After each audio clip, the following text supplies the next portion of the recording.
Have you ever been in an argument with someone and find yourself blank in the moment, but for some odd reason, 30 minutes later you can think of the perfect thing you should have said?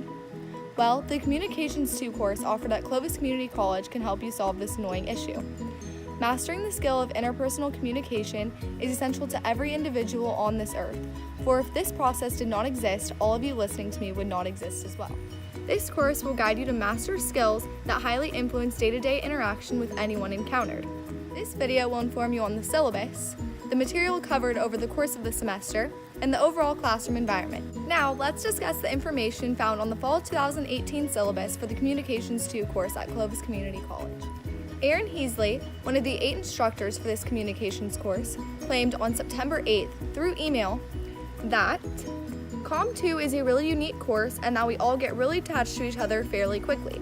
Studying interpersonal communication lends itself to exploring your communication patterns in close relationships, so we share a lot of our experiences and emotions. We play with conversations we have had that morning or afternoon. It is incredibly relevant to students' actual lives. According to the syllabus, the 15th edition of the textbook, Looking Out, Looking In, is a required material that ranges from $40 to $100 depending on your source of purchase. An important policy to highlight is participation. Each student should promote the free exchange of ideas and develop a mutual understanding as the course goes on, as stated in the lovely syllabus. Another important thing to highlight is missing an assigned speech will result in a 0 on the speech itself along with the outline, and no makeups are allowed. Next, I'm going to cover the learning objectives and outcomes of this course, along with taking a deeper dive into the textbook itself.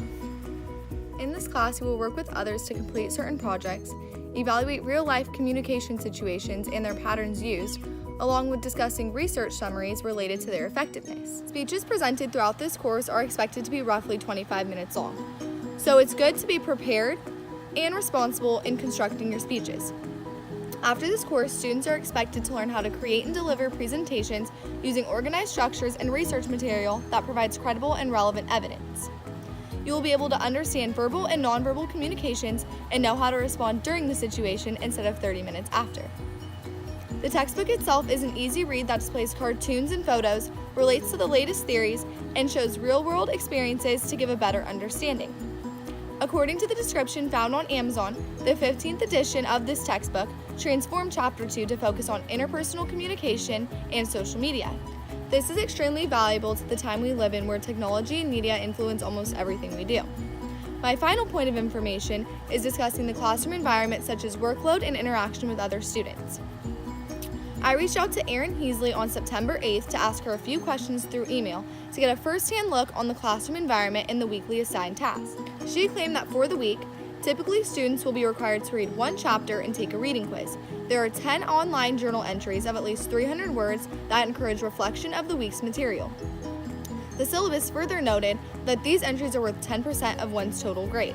It doesn't sound like much, but slacking on chapter readings in this class will definitely put you behind. This course heavily highlights face-to-face communication, so you can be expected to be mutually involved with your peers when you enter the room. Heasley stated that within her class, I give my students the opportunity to do both individual and group presentations over the course of the semester. However, due to the nature of the material, we do a lot of talking to others around us in the class. Most of the classwork is dependent on communicating with a partner or a small group. You've now heard the main components of Comm 2. Let's review these points. I first went over the course itself, materials needed, along with highlighted policies. Next, I covered the objectives and outcomes of Comm 2, as well as the textbook description found on Amazon. And finally concluded with an overview of the classroom environment along with weekly workload. As you have heard, Comm 2 is a highly valuable course that will help you master essential skills, guiding you to build healthy relationships and understand messages you're receiving from others. Thanks for listening.